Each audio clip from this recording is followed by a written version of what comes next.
Yes guys, welcome back to the channel. So we're about a quarter of the way through now, the NBA season. Some teams have done very well, some teams have done as expected, and some teams have underachieved. But one team that has gone underneath the radar, and now people are starting to notice them, are the Utah Jazz. As this video is being recorded, they're on a 10-game winning streak. They're top of the West. They've just beaten the Dallas Mavericks 116 to 104. They've got a 14-4 record, which is one better than the Lakers' 14-5 record. So the Utah Jazz, they are the best team in the West, and I think they're the best team in the East as well, in the NBA overall, which they are. The Sixers are 13-6. So the Utah Jazz are the best team in the NBA right now. They've won the most, lost the least. So I've looked through the Jazz team and we'll go through some of their key players, but one thing I will say is that it seems to be more of a team effort rather than one individual player. Obviously Donovan Mitchell is the leader of the team for sure, but he's not like backpacking this team or anything, you know. Everyone's pulling their weight. So four players here that you talk about, well, four, and also Joe Ingles. The first one is obviously Donovan Mitchell. We all know him, former All-Star. This year he's averaging 23 points per game, 4.4 rebounds per game, and 4.9 assists per game, shooting 43% from the field and 39.5% from three, and also 83.1% from the free throw line. Now he's actually, I think he's averaging 24 points per game last season, so his stats haven't gone up drastically. You know, they're pretty much the same as last year's, but that makes this even more impressive. You know, Mitchell isn't carrying his team. People are pulling their weight. Obviously, this is very good stats for Donovan Mitchell.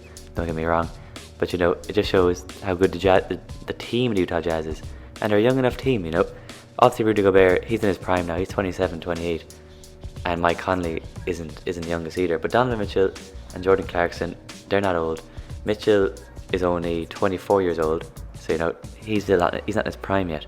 So Donovan Mitchell, 24 years old, he's unbelievable, really. You know, improving year after year. Next player obviously is Rudy Gobert. We all know him. He signed I think the biggest contract for a center. Shaq was leader in the firm. You know, I think it's over $200 million. So you know, people weren't expecting Rudy Gobert to get that kind of contract, but he did, and fair play to him for earning it. You know, and some people, as I said, Utah had to spend money to keep players. Utah, you're not going to attract players to Utah. It's not a big market. So Rudy Gobert, this year he's averaging 13 points per game, 14.2 rebounds per game, and 1.4 assists per game. So you know, usually for Rudy Gobert, you know, his scoring stats are never through the roof. But you know, averaging 14.2 rebounds, a double-double, you know, not all centers can shoot the three. So Rudy Gobert, for a non-shooting center, averaging double-double, that's most you can ask for. He's also averaging 2.8 blocks per game, which is why he's one of the Defensive Player of the Year candidates. And he's also shooting 51% from the free throw line and 60% from the field. So Rudy Gobert, just another good season for Rudy. 28 years old, he's in his prime, just doing what Rudy Gobert does. On to Mike Conley now. He had a rough first season in Utah. Utah Jazz fans wanted him out. Some people didn't, you know, thought he was washed at this stage. This season he's been a bit better, I think, in my opinion. He's averaging 16.6 points per game, 3.8 rebounds per game, and 5.9 assists per game. So Mike Conley, second season in Utah, settling in now. He's also shooting 45.6% from the field, and 41.9% from three, and also 76% from the free throw line. So Mike Conley, he's doing better this season, and you know, he is 33 years old now and is a free agent in the summer, but you know, he's playing well. As for Jordan, he's also averaging 1.5 steals per game. And the Jordan Clarkson now, he's actually 28 years old, completely got his age wrong. But this year he's having a very good season, averaging 17.9 points per game, 4.6 rebounds per game, and 1.9 assists per game.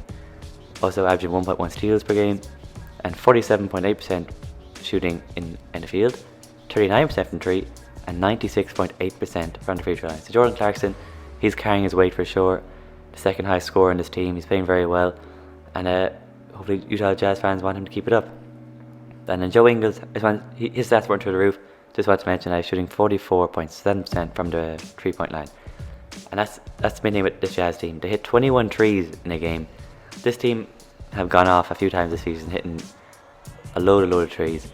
Everyone in the team except for Rudy Gobert can hit threes. Clarkson can hit it, Mitchell obviously, and Joe Ingles, Mike Conley as well. So you know, that's 4 out of 5.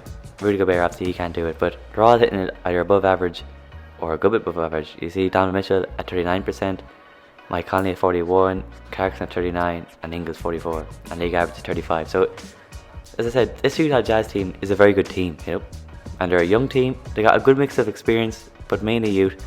You know, you got Donovan Mitchell, not in his prime yet. Then you got the experience of Mike Conley and Joe Ingles, and then you got players in their prime like Rudy Gobert and Jordan Clarkson. Now, obviously, you know, you'd want Rudy Gobert to be a bit younger as well. So, you know, Donovan Mitchell's going to peak pretty early. You know, they get the most out of these two players.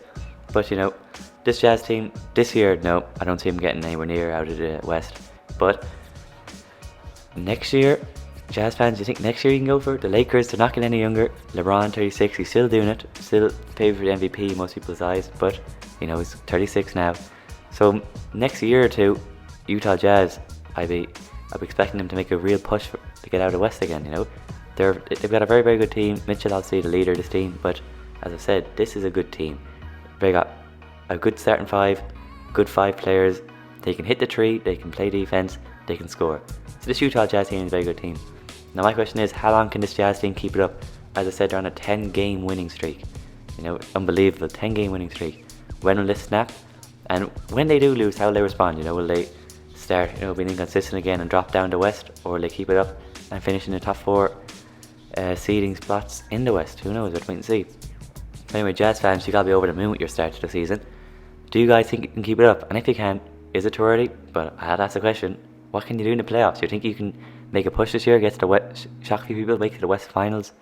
Is it semi-finals? What's the aim for the season? Or just keep going as you're going? I don't know. Jazz fans, that's up to you to tell me. Anyway guys, that's the video. Just a quick video to acknowledge the Utah Jazz and how well they're playing, you know. They're surprising a lot of people. I've always liked the Jazz. Some teams I don't really like, but the Jazz, never really a problem against them. So Utah Jazz, best of luck for the season, my friends. And yeah, be sure to like the video, subscribe if you're new, and turn on notifications. We're going to try and upload as much as we can. And yeah, stay notified. So guys, thanks for watching, and I'm out of here.